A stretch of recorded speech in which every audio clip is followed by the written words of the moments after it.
Hi, my name is Damon West. I'm a keynote speaker and author, and it's a pleasure to be here today at North Central Texas College. I'm a Texas guy, first of all. So when Brian Manhart called me up and asked me if I would do a video for your school, I thought, heck yeah, man, I'd love to do a video for that school because I myself today am in higher education. You see, I'm a professor at the University of Houston downtown, and I actually teach a class called Prisons in America. And when I tell you this story today, you're going to find out how ironic it is that the name of the class that I teach is called Prisons in America. Because, well, honestly, almost 5 years ago today, I walked out of a prison in America where I was serving a life sentence for my role in a bunch of meth-related burglaries in Dallas, where a Dallas jury sentenced me to life in prison on May 18, 2009. Let me take you back to that day of May 18, 2009.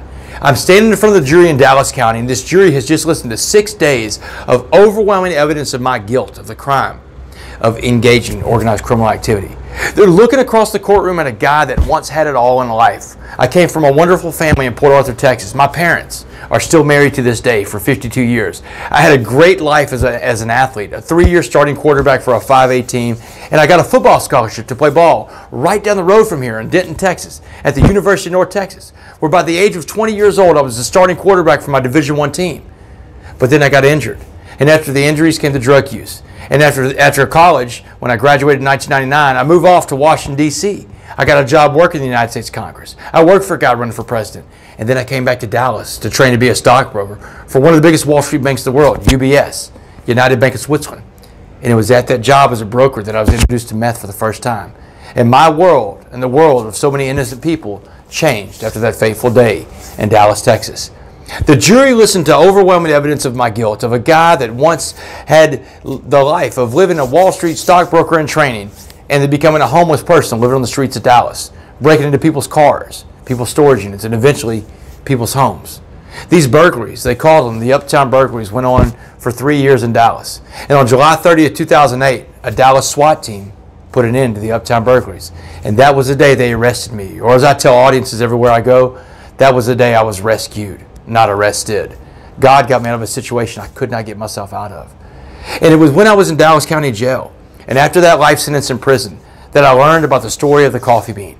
Another inmate in Dallas County Jail was trying to tell me how to adapt to prison and how tough prison would be, but that I could handle the changes of prison because the power was inside me, and he explained to me how the power is inside me. He said, I want you to imagine prison as a pot of boiling water. He said, anything we put in that pot of boiling water is going to be changed by the heat and the pressure inside that pot. He said, I want to put 3 things in that pot of boiling water and watch how they change. A carrot, an egg, and a coffee bean. And so he said, first things first. He said, if I put a carrot in that pot of boiling water we call prison, he said, what happens to the carrot, Damon? And I said, well, the carrot turns soft. And he said, that's right.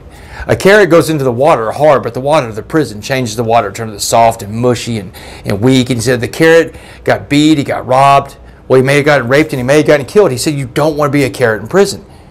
He said, what about the egg?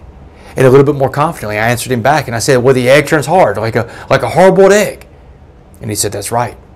He said, the egg has a shell that protects it physically, but inside that egg, that soft liquid core, his heart becomes hardened. He said, now if your heart becomes hardened, you're incapable of giving or receiving love. And he said, if you're incapable of giving or receiving love, you have become institutionalized. And you will not come back as someone your parents recognize because your eggshell will have swastikas tattooed all over it. And that's when he asked me. He said, what about the coffee bean? And I had no clue. I didn't know what happened to a coffee bean in boiling water.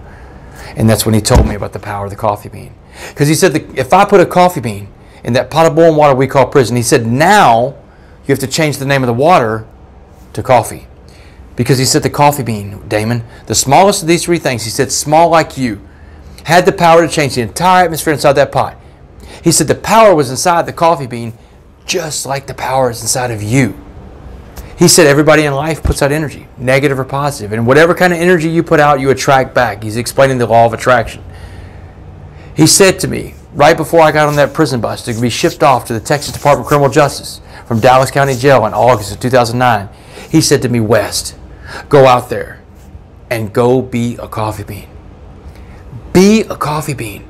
Man, if this guy was shooting me straight, if this guy was telling me the truth, then that meant that the power was inside me, not in the hands of the criminal justice system, not in the hands of the guards, not in the hands of the other inmates. The power's inside me. If the power's inside me, It doesn't matter that that jury in Dallas County gave me a life sentence, sentenced me to 65 years that day on May 18, 2009, that the power was still inside me that no matter what environment I go into, even a maximum security prison serving a life sentence, that I not only could survive in there, but I could thrive in there.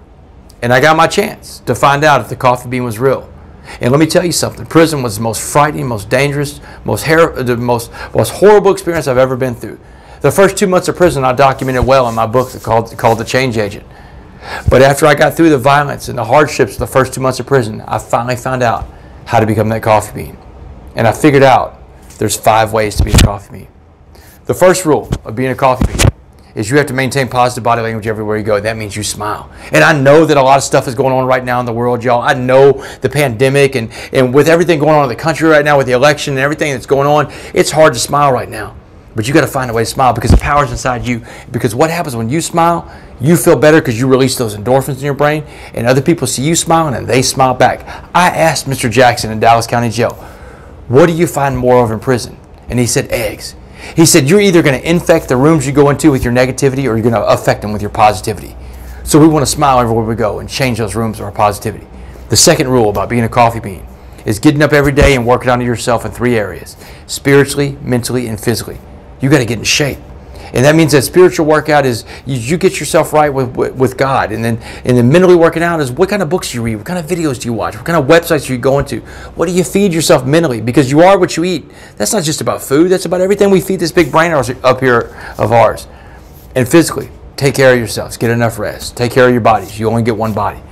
The third rule about being a coffee bean is knowing what the secret to life is. And the secret to life is being a servant leader. Servant leadership.